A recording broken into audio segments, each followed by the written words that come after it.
Ya existía una Zootopia 2 5 años antes de que la oficial se estrenara.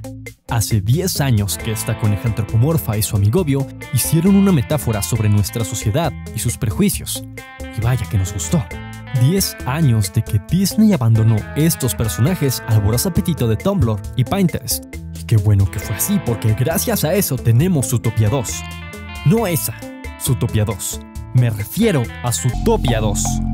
En realidad se llama Return to Zootopia. Esta es una película indie hecha con ilustraciones estáticas que transicionan como un cómic narrado, a veces con ligeros toques de animación. Formato con limitaciones técnicas que, admito, no es para todos, pero que no dice nada sobre la calidad de su historia. Hace mucho que no tenía una diferencia de opiniones tan fuerte respecto a una película, porque Zootopia 2 de Disney no me parece mala, me parece muy mala, al nivel de Wi-Fi Ralph, y la comparo con esta porque ambas destruyen a su protagonista. Pensaba quejarme por 20 minutos hasta que recordé que existe Return to Zootopia, y consideré mucho más interesante hablar de ellas en conjunto, compararlas al tú por tú, preguntarnos quién lo hizo mejor, quién aporta más, y ponerlas al frente a que se rompan su pinche madre. Bendiciones deseadas y no deseadas, furros y curiosos. De este lado tenemos una película de inversión millonaria, metáfora del racismo y del desplazamiento forzado.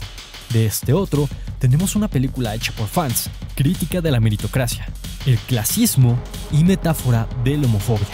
Intentaré ser lo más imparcial posible, ya que como dije, tengo fuertes críticas sobre Zootopia 2, y en particular tengo fuertes críticas sobre esta coneja.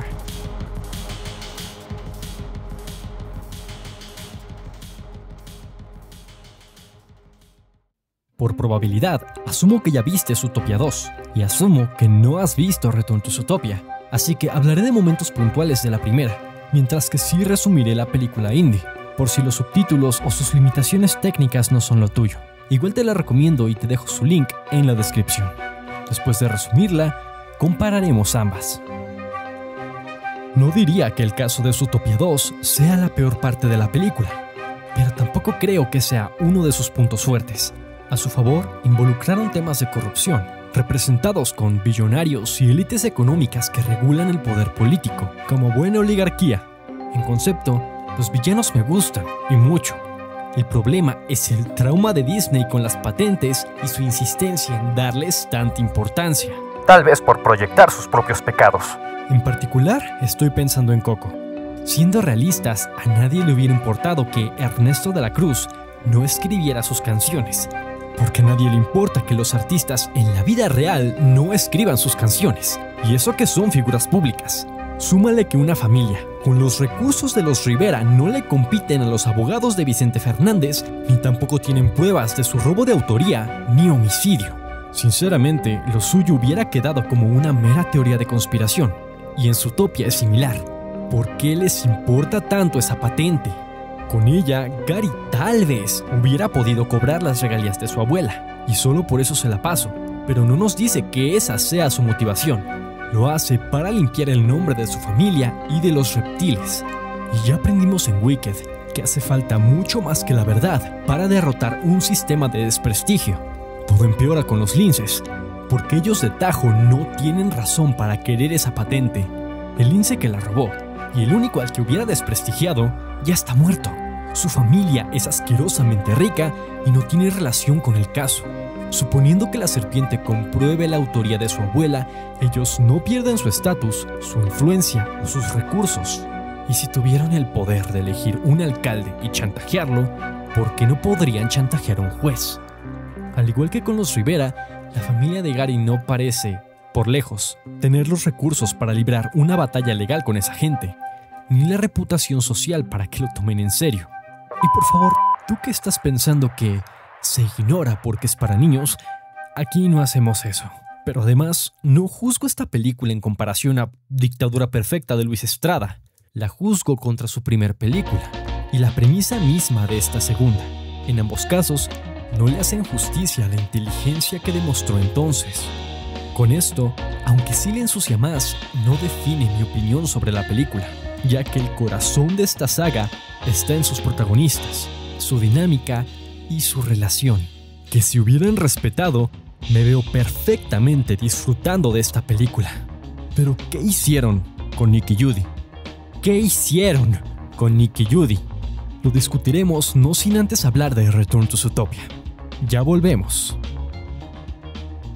Regreso a Zootopia comienza con la rutina de nuestro dúo, quienes se notan ya acostumbrados al trabajo de policía. No se dice exactamente cuánto ha pasado desde la primera película, pero no parece que sea más de un par de meses, ya que Zootopia está cerca de escoger un nuevo alcalde. Nick y Judy tienen buena relación, tanto que sus conversaciones se han vuelto últimamente incómodas. Nick habla al respecto con Finnick, quien le recomienda simplemente ser sincero sobre sus sentimientos, pero este teme arruinar la amistad. Al día siguiente en la policía, conocen a Miles Walker, millonario, filántropo y candidato a la alcaldía de Zootopia, quien asistió para hacer un gran donativo a la policía ahora que investigan un caso relacionado con una de sus empleadas. Cabe resaltar que Miles parece interesado en Judy, y cabe resaltar que con la donación compraron un helicóptero nuevo. No es muy relevante, pero volverá. El caso al que Miles se refiere es el ataque a la señora Shell, arquitecta encargada de diseñar un albergue para gente sin hogar, patrocinado justamente por Miles. Shell fue atacada en su departamento sin razón aparente y ahora yace en coma. Su esposo pide entonces a Nick y Judy que investiguen personalmente, puesto que los policías que envió al departamento ya cerraron el caso y sin culpables. Iniciando su propia investigación, Nick y Judy encuentran una muestra de pelo en la casa de la señora Shell, pero no saben identificar a qué animal pertenece. Buscando testigos, les dicen que el único cerca del edificio pudo ser un tal Flash, así que salen en su búsqueda para interrogarlo. Estaba al otro lado de la calle. Entonces toman el transporte público para llevarlo a la comisaría, ya que su patrulla desapareció. Nick percibe que los vigilan y entonces son atacados. Entre golpeteos, la pelea escala al techo del tren, mientras intentan proteger la evidencia, a Flash y a ellos mismos. Los atacantes ganan ventaja cuando uno logra someter a Nick, pero el segundo desconecta los vagones, desequilibrando a todos y haciendo que caigan al río. Flash, Nick y Judy terminan en el hospital por la caída, donde esta última recibe flores de Miles Walker, hecho que provoca a Nick para invitar a Judy a conocer más de la ciudad, según él, para festejar que no están muertos. Entrada la noche, ambos visitan un club local. Nick le dedica su torpe coneja Cold Coffee de Ed Sheeran. Ni se nota que le gusta al creador. Judy mira enamorada, sube al escenario, cantan juntos y entonces lo tienen claro. Lo tienen más que claro. Y todos en ese club también lo tienen claro. Will you look at that? Disgusting.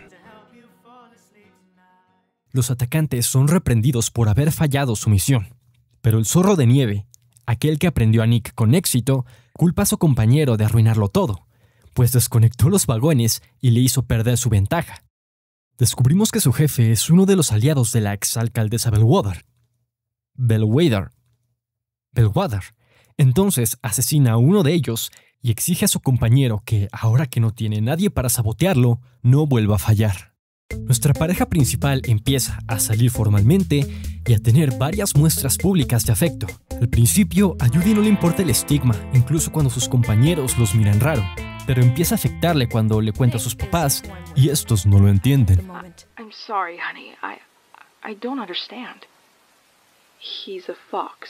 Igual siguen adelante y van a supervisar un evento de caridad a petición de Miles Walker, pues ha sido amenazado por su labor de beneficencia.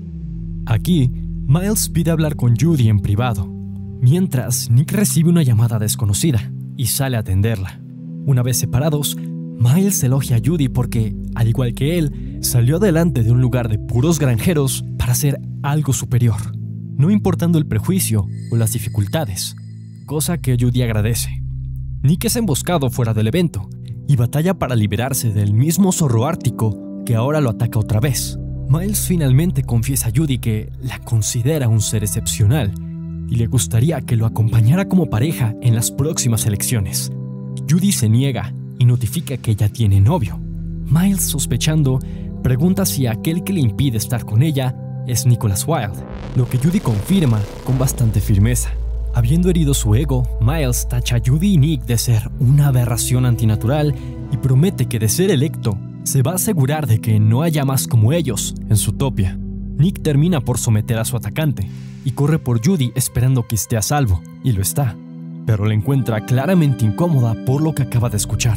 Intentan discutir lo que les pasó a cada uno, pero su intercambio es interrumpido por Miles, quien al micrófono anuncia que va a inaugurar su nuevo albergue, así gane o pierda las próximas elecciones, agradeciendo a los oficiales Nicholas Wilde y Judy Hopps de haber protegido su evento y felicitándolos por tener la mente tan abierta al vivir orgullosos como una muy feliz pareja.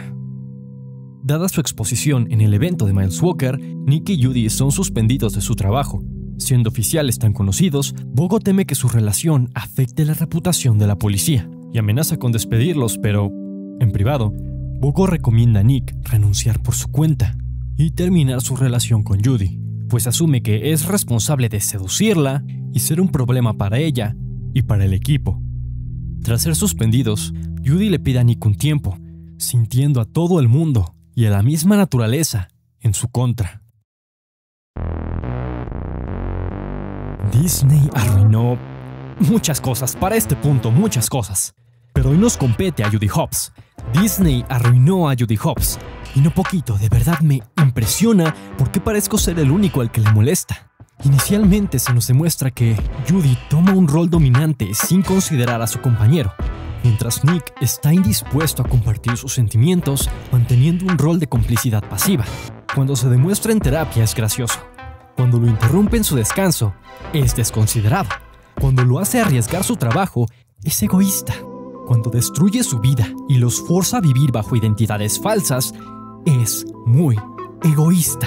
Cuando lo incomoda por meterlo en ese club, es karma y el chile se lo merece. Cuando lo abandona a su suerte y lo deja morir, es una hija de puta. De verdad que todo era salvable hasta donde arruinó su vida y los forzó a vivir anónimos. Porque así Nick estuviera incómodo, siempre pudo escoger no seguir a la pinche liebre y tomar sus propias decisiones como el adulto peludote que en realidad es. No hay excusa, sin embargo, para la reverenda traición de Judy en la montaña. Una cosa es que arriesgues tu propia vida por el caso, otra que abandones a tu ser amado a su muerte, ya sea por aplastamiento en el derrumbe o por asesinato al dejar que lo capturen los linces. Especialmente cuando tú lo pusiste en esa situación. Especialmente cuando él te pidió retirarse antes de que fuera demasiado tarde. Especialmente cuando él sí te salvó la vida y ni siquiera le agradeciste. En realidad la salvó 3 veces, una a costa de su propia vida, y ella nunca se disculpó. Pinche migajero. Judy sabía que estaba abandonando a Nick a su muerte, no solo por el evidente derrumbe de una cabaña hacia una caída mortal, sino porque saben que los linces tenían la expresa intención de matarlos, no de encerrarlos, no de torturarlos. Tenían la expresa intención de matarlos, y aún así, lo dejó a su suerte. Y para colmo, los más preocupados eran Gary y el otro güey, quienes decían, vamos a ir a rescatarlo, no te preocupes, y ella ni siquiera parecía afectada. Ella solo pasó página y se concentró en el caso. Antes de ver la película, encontré esta escena donde se abren el uno con el otro. Me resultó conmovedor saber que se importan más que nada. Creí que en contexto me gustaría mucho más, pero no, de hecho pierde cualquier validez y cualquier sentimiento, porque no sirve de nada que digas que Nick te importa cuando demostraste todo lo contrario cuando tuviste la oportunidad. No sirve de nada que digas que lo hiciste para probar que vales cuando eso ya lo hiciste en la primera película. Esa pinche coneja no tenía nada que probar. Plana, esa pinche coneja no tenía nada que probar.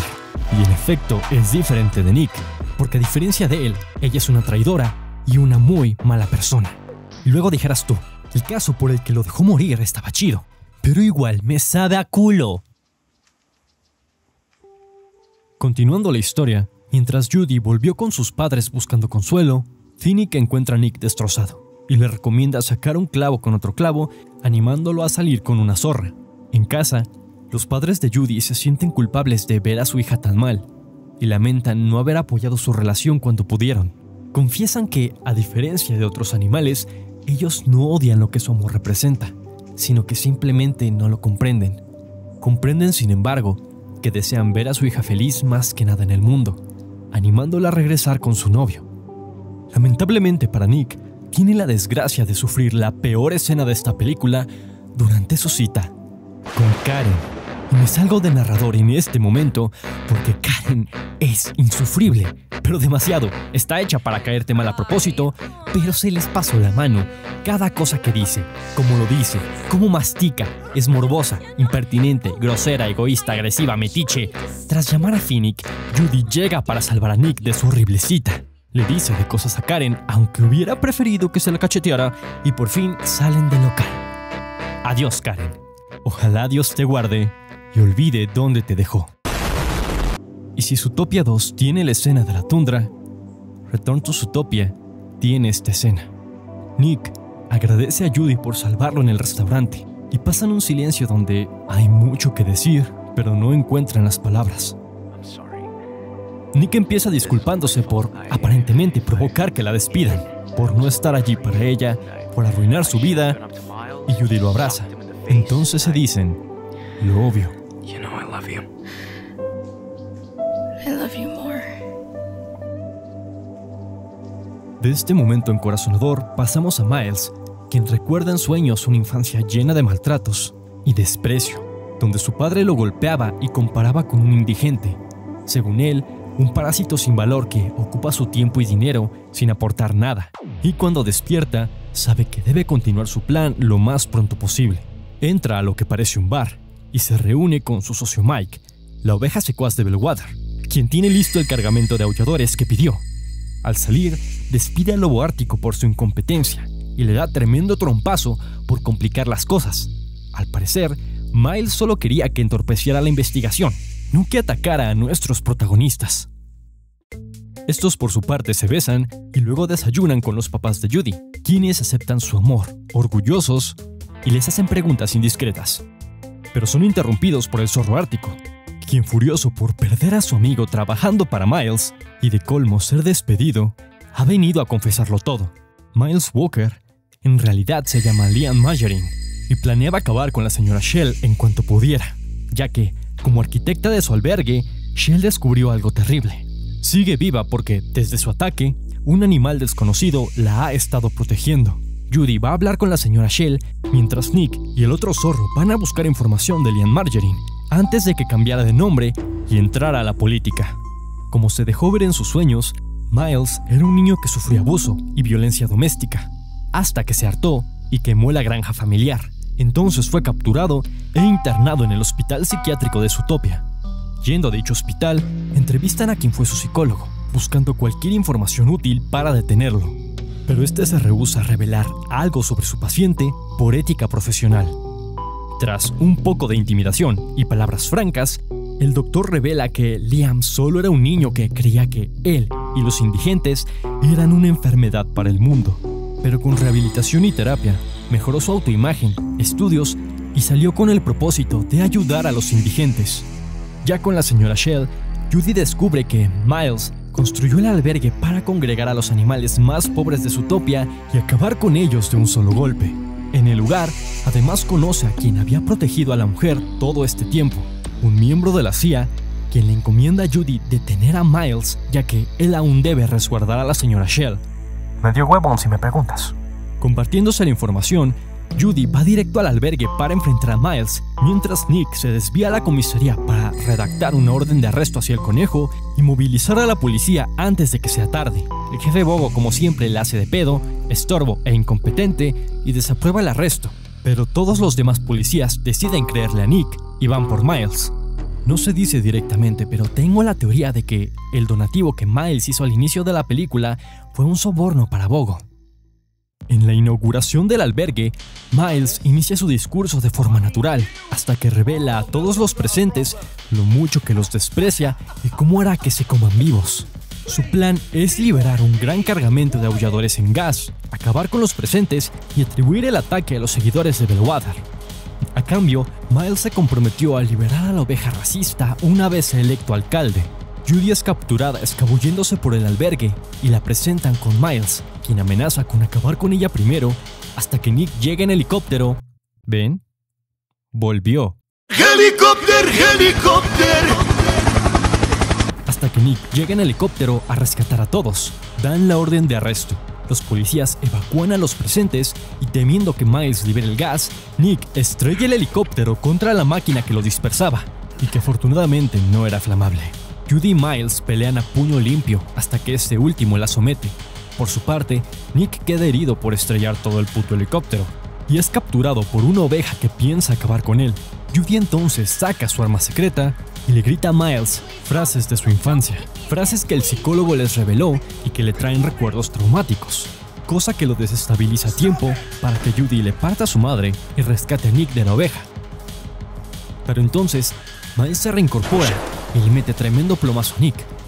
Apuntando ahora a Judy, la acusa de haber arruinado la ciudad al impedir que se deshiciera de los indigentes, pues insiste en que son gente sin aspiración ni aporte a la sociedad, sino que solo consumen recursos, proponiendo que el dinero que se dedica a su protección y reintegración podría usarse para apoyar los sueños de gente que de verdad vale. Judy lo confronta, diciendo que sus sueños no son menos valiosos que los de aquellos con oportunidades y que de ninguna forma son culpables de su situación. Muchos sufrieron de mala suerte y otros son como él, niños heridos y abandonados por quienes les debían proteger. Miles afirma que eso no es excusa, porque él salió adelante solo y por su cuenta, a lo que Judy le recuerda que sí recibió ayuda en el hospital de Zootopia por las mismas políticas de reintegración que tanto desprecia. Furioso, intenta disparar del gatillo, pero falla pues alucina que se está apuntando a sí mismo de pequeño y le provoca un colapso emocional. Es entonces que Nick se levanta y como puede, abraza a Miles y luego lo noquea. Judy corre a ayudar a Nick y los reporteros graban su preocupación mutua, además de la tragedia que acaban de evitar. Y luego de que por segunda vez salvaran Zootopia, se implica que la ciudad empieza a reconsiderar sus prejuicios, aunque sea un poco. Estando hospitalizados, Bogo se disculpa por despedirlos y por entorpecer su investigación, pero Judy afirma que, de todas formas, no está dispuesta a volver, pues se dio cuenta de que siempre quiso ser policía como una forma de probar que es fuerte y capaz de hacer un mundo mejor, pero descubrió que la policía solo la restringe y que ahora ya no tiene nada que probar. Repito, ya no tienen nada que probar. Así que ambos renuncian a la policía. Después de todo, ya tienen una nueva oferta de trabajo, pues el agente de la CIA, al ver su efectividad, decide invitarlos a formar parte de su equipo de inteligencia, si así lo deciden. Y luego, en el Día de las Madres, Judy conoce a su suegra. Fin. Ya que repasé la película, diría que la miro algo más fríamente de lo que hice la primera vez que la vi. La historia podría ser más corta y a la vez más efectiva. Muchas conversaciones se alargan innecesariamente. Hay escenas que sobran, dan muchas vueltas o tienen cortes extraños. Son errores que, sin embargo, resultan naturales, sabiendo que la película es el trabajo de una sola persona, que de paso tenía 17, y aunque mejorables, no arruinan la experiencia en realidad.